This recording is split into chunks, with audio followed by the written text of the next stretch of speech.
Hello, YouTube friends. A few more thoughts and reflections on this epic non-event that is going on all over the world. I hesitate to say the entire globe. I have my doubts. This is not a spinning ball, whatever it might be. It's definitely not a spinning ball. I just like to add my voice of appreciation to the people who have the courage. I guess it takes some courage because to buck consensual notions it always requires a degree of courage. So some more reflections on this epic non-event we're going through. I am going to be a little bit careful because I'm going to keep this on YouTube rather than BitChute, shifting it over to BitChute. I've had strikes, and I think I have one remaining. So if I get a strike, if I say the wrong things, YouTube is very clever and eager to make sure that all voices are heard in unison. Diversity and differing opinions are not appreciated anymore. This is something I'm experiencing not only on this platform, but also in the real world out there. This is not the real world, people. Anyone that thinks the YouTube or internet platforms are real places are delusional. It is these platforms are at best entertainment on every level. I don't care what degree of insight you think you have, what degree of truth you are the bearer of truth of the meaning of the universe. It's still just entertainment when you're on a platform like this. It doesn't mean people don't get inspired to look into something or think about themselves, which is the ultimate task, is some introspection, some reflections about ourselves. And if YouTube or any other kind of social media platform is able to do that, fucking A, introspection, a little bit of self-reflection and understanding about who we are personally. That's how I'm treating primarily this experience now. And I haven't posted very much, but I'm going to continue and maintain a presence with even well, not even, especially. Here's my shout out to YouTubers who get 5, 10, 50, 100, 200 views. My clan, my clan of YouTubers. I had a conversation with Lonnie Clark. We're friends from way back in the early Fukushima days. Activism. We were involved with people. We were coordinating events together. And this Fukushima issue has not gone away. It's gotten worse. It's extremely relevant in terms of our overall. The epic non-event is obviously taken over. The story that is going around is actually a diversion from the main event that happened in March of 2011. The main event happened, and all the other things are kind of diversions and ways of deflecting away from.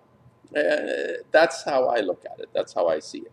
But my thoughts and reflections in regard to um, the epic non-event is primarily that people of conscience, which are my clan, I work on it.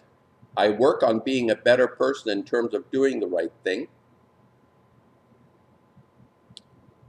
I believe it's very important to have that individual commitment, like it's a person, not in a group, but just that each individual person have a commitment toward a very high ideal. And I see, I'm not, like I often say, I'm not going to invoke the love principle because it's something that we need to feel rather than just say. You just feel it and act it. I'm saying the principle of or the ability for a human being to do the right thing beyond expressing truth, like all these. I don't want to diminish, or I don't want to criticize people who are pursuing what they call truth, but I've always said it's a moving target. But hey, if it makes you a better person and you are committed to doing the right thing, which supersedes all other activity, as far as I'm concerned, to do the right thing, and when we make a mistake, we fix it. This is the way the clan of conscience works. You make a mistake and you fix it. That's how it works. You can't hide behind excuses or some kind of dogma that says, I hold the truth of the universe, but I'm going to ignore or not do the thing that I am compelled or I feel from within to do because the dogma says otherwise.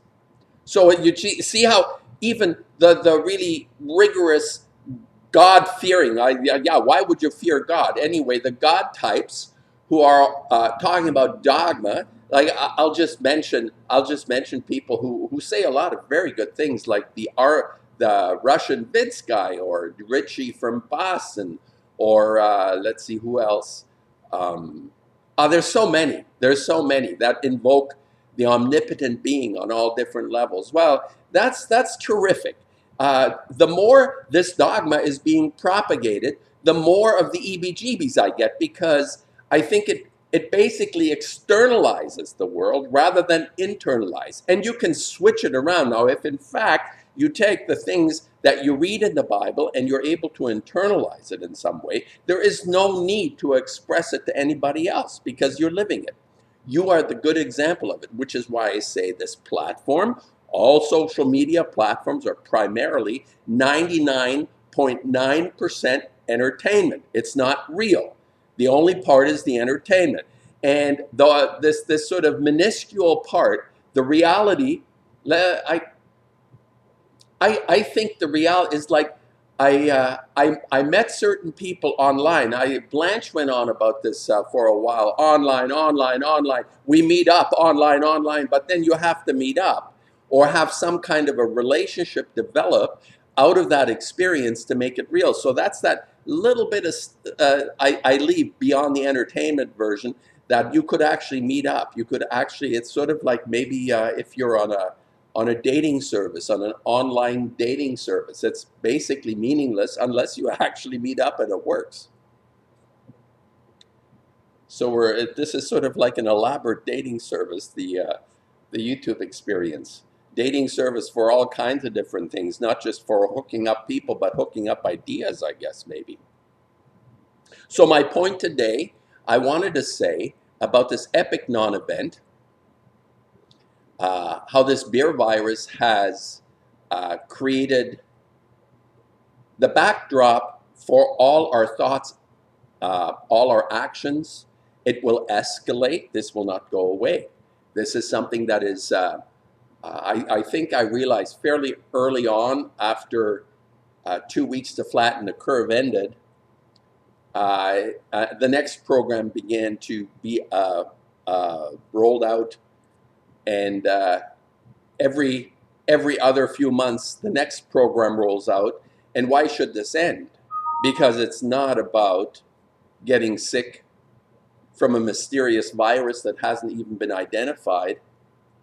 Science has admitted that it hasn't identified. And if YouTube challenges my assertion that science has not identified this mysterious virus, there is plenty of evidence and highly qualified individuals, researchers, epidemiologists, who have stated unequivocally that this particular so-called vicious, dirty, nasty, whatever it is, has not actually been identified. There is a nice picture of it. You can see nice Photoshop kind of creations, digital creations of this fantasy thing that's supposedly going on. And just as a side note, this morning, I hear the next part of this story is rolling out now on our CBC, the Hooer Network of Canada, the Hooer Media Network of Canada, paid by people to be disinformed by the CBC, the Canadian Broadcasting Corporation, had some guy called Buckwash, a doctor, come on and say, we believe, hallelujah, we believe, hallelujah, saved, saved by the Buckwash doctor, whoever he was, who asserted with his belief system that this nasty corona thing is actually airborne. So all that hand sanitizing and little spittle things and all the stuff dropping, you know, it kind of gets out of your mouth and drops down.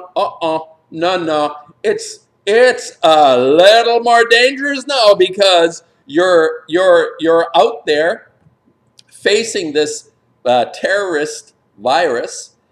It's everywhere. It's in the air. And of course, all the usual protocols apply. All the usual protocols apply. You need to do all that stuff.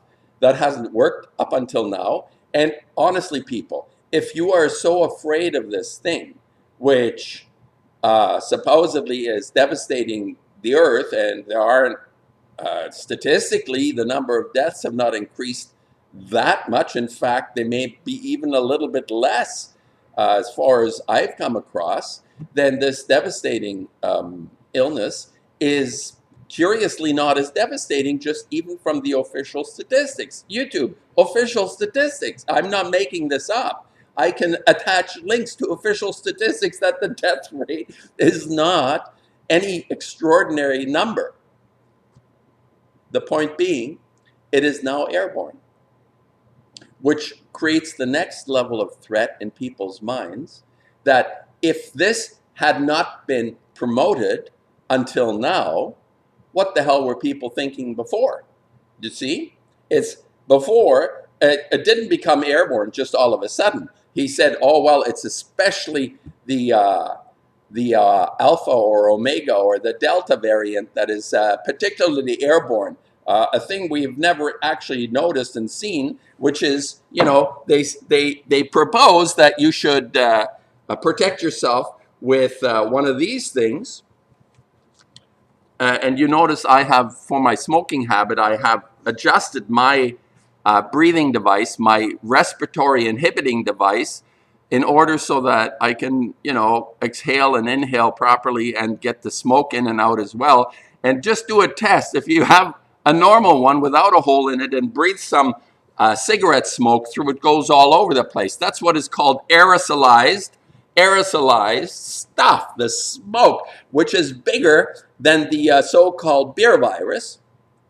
So this whole ruse to infect people in their minds, to terrify people in their minds that now the gauntlet has been laid down, that this is going to be so ubiquitous, not just in little spittles, but it's like you breathe out, you carbon dioxide breathing monsters out there, all of you carbon breathing monsters. You notice whenever somebody says you carbon breathers, they never talk about themselves. They always talk about all those terrorizing monsters breathing carbon dioxide for the last 4 billion years, you miserable toxic beings, from every creature on the planet that expels carbon dioxide, adding to the global warming.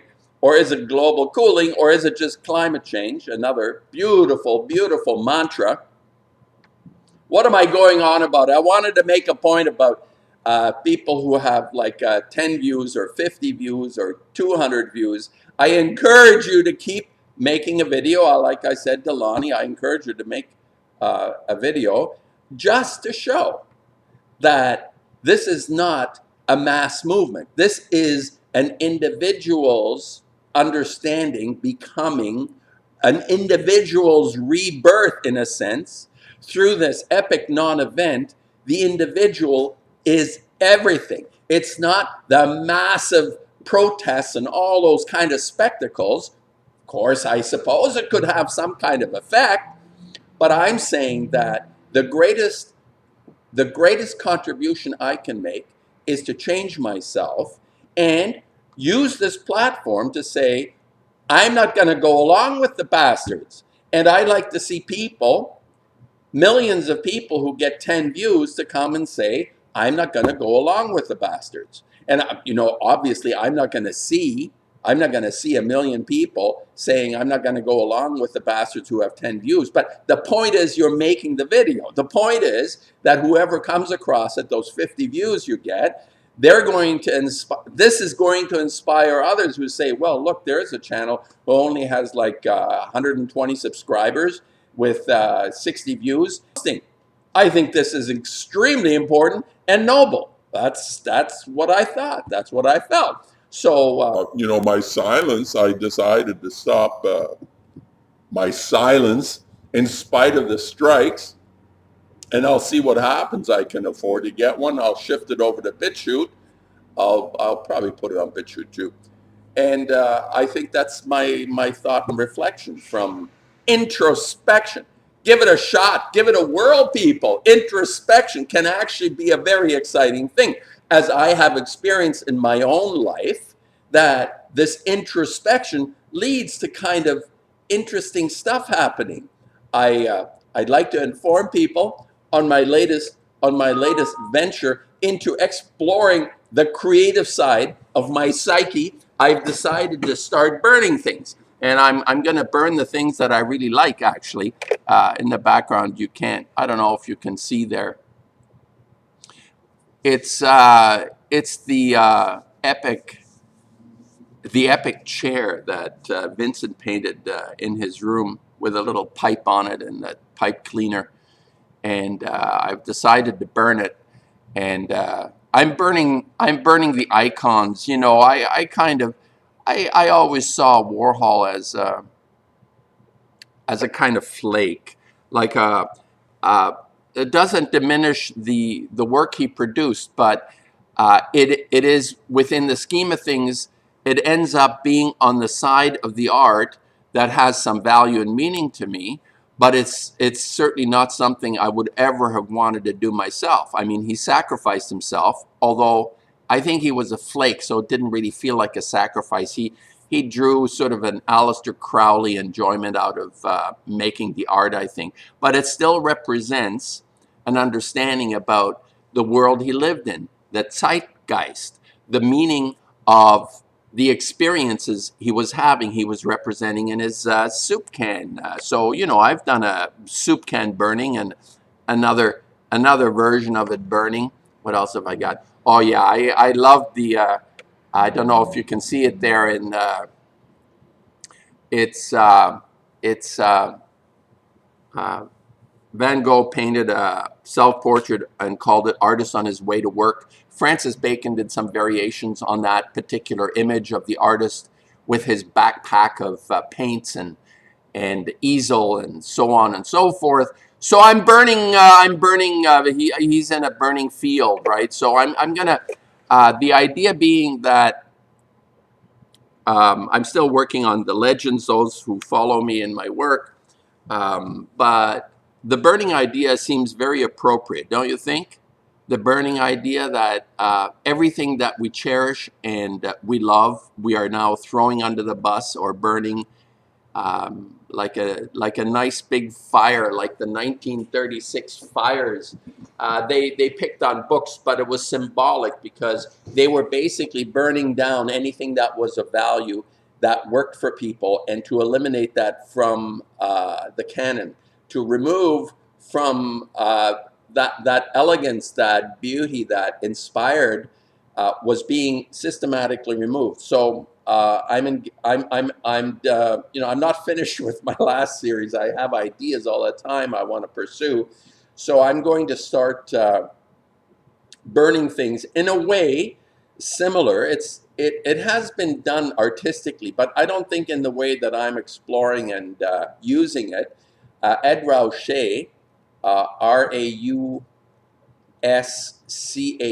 a California artist in the 1960s, did the quintessential burning painting. Was of a Standard Oil gas station, and it put him on the map. I mean, I don't think he did that well in the first 10, 15 years, but it eventually put him on the map. and it was based on a gas station that another artist had done in the 30s. Hopper, I think was his name. The guy that did the diner and you know, the glass diner at night and people sitting. I think his name was Hopper. He did a gas station. So Ed Roche burned the gas station, and there's so many levels of symbology there.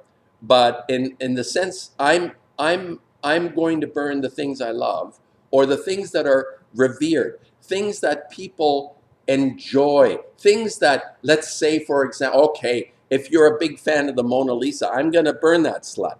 I'm going to burn that slut. I'm going to make her hair burn in bright orange and bright orange. Or if you love a Rembrandt or whatever it is, I don't know. I have decided which of the people I'm going to pick on that I love, or a Goya.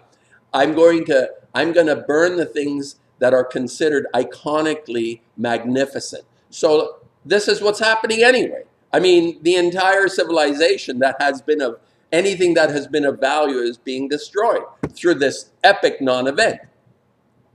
So I'll add my historical insight through my work, through my paintings, and you know, I hope this makes sense. And I'm basically my insight, my thoughts today are that posting, even though you only get 15 views or 100 views, or even let's say if you get, you know, I think 1,000 is a lot of views.